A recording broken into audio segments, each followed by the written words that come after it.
ಈಗ MLC ಸೀಟ್ಗಳು ಖಾಲಿ ಆಗ್ತಾ ಇದೆ. ಇವ್ರು ಏಕದಮ್ ಬೇರೆ ಮ್ಯಾಟ್ರೇ ಬೇರೆ ಚೇಂಜ್ ಮಾಡ್ತಾರೆ. ತಮ್ಮ ಹೆಸರೇ ಮುಂಚೂಣಿಯಲ್ಲಿದೆ ಸರ್. ನಾನು ಇದಕ್ಕೆ ಮುಂಚೆ ಕೂಡ ಆಕಾಂಕ್ಷಿಯಾಗಿ ಇದ್ದೆ.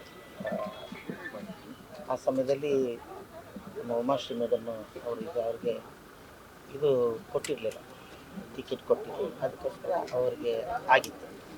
ಈಗ ನೀವೆಲ್ಲರೂ ನೋಡಿದ್ದೀರ, ನಾನು ಕೂಡ ಒಬ್ಬ ಪ್ರಮುಖ ಆಕಾಂಕ್ಷಿಯಾಗಿ ಇವಾಗಲೂ ಇದ್ದೀನಿ.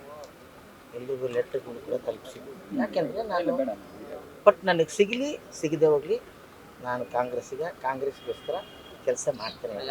ಈ ಒಂದು 15-20 ವರ್ಷಗಳಿಂದ ನಾನು ಕೆಲಸ ಮಾಡ್ತಾನೆ ಇದ್ದೇನೆ. DK ಸರ್ ಜೊತೆಯಲ್ಲಿ ಫಸ್ಟು ಲಾಸ್ಟ್ MP ಎಲೆಕ್ಷನಲ್ಲಿ ನಾನು ಜಾಯ್ನ್ ಆಗಿದ್ದು. ಅಲ್ಲಿಂದ ನೀವು ನೋಡ್ತಾ ಇದ್ದೀರಾ, ಎಷ್ಟೋ ಮ್ಯೂಸಿಕಲ್ ಆಗ್ಬೋದು, ವೇದಿಕೆಗಳಲ್ಲಿ ಅಥವಾ ಈ ಪ್ರಚಾರಗಳಲ್ಲಿ ಇಲ್ಲಿವರೆಗೆ ಯಾವುದೀಗ ಒಂದು ಬೈ ಎಲೆಕ್ಷನ್ ಆಯ್ತಲ್ಲ, ಅಲ್ಲಿವರೆಗೂ ನಾನು ಕೆಲಸ ಮಾಡ್ತಾನೆ ಇದ್ದೀನಿ. ಆಕಾಂಕ್ಷೆ ಆಗಬಾರ್ದು ಅಂತ ಏನಾರು ಇದೆಯಾ, ತಪ್ಪಿದೆ ಹಾಕಿದ್ದೀನಿ. ನೋಡೋಣ ಈ ಸರ್ತಿ ಏನಾಗುತ್ತೆ ಅನ್ನೋದು ಇನ್ನೂ ಗೊತ್ತಿಲ್ಲ. CM DCM ಏನಾದರೂ ಅಪೀಲ್ ಮಾಡ್ಕೊಂಡಿದ್ದಾರೆ?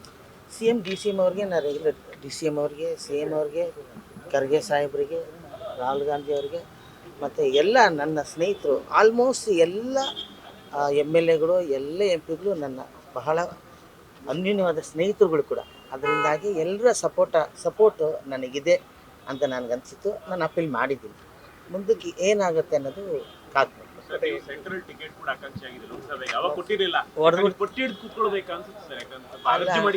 ನಾನು ಕೊಟ್ಟಿದ್ರೆ 100% ಹೊಡ್ಕೊಂಡ್ಬಂದ್ಬಿಡ್ತಾ ಇದ್ದೆ, ಗೆದ್ದುಬಿಟ್ಟು ಬಂದ್ಬಿಡ್ತಾ ಇದ್ದೆ.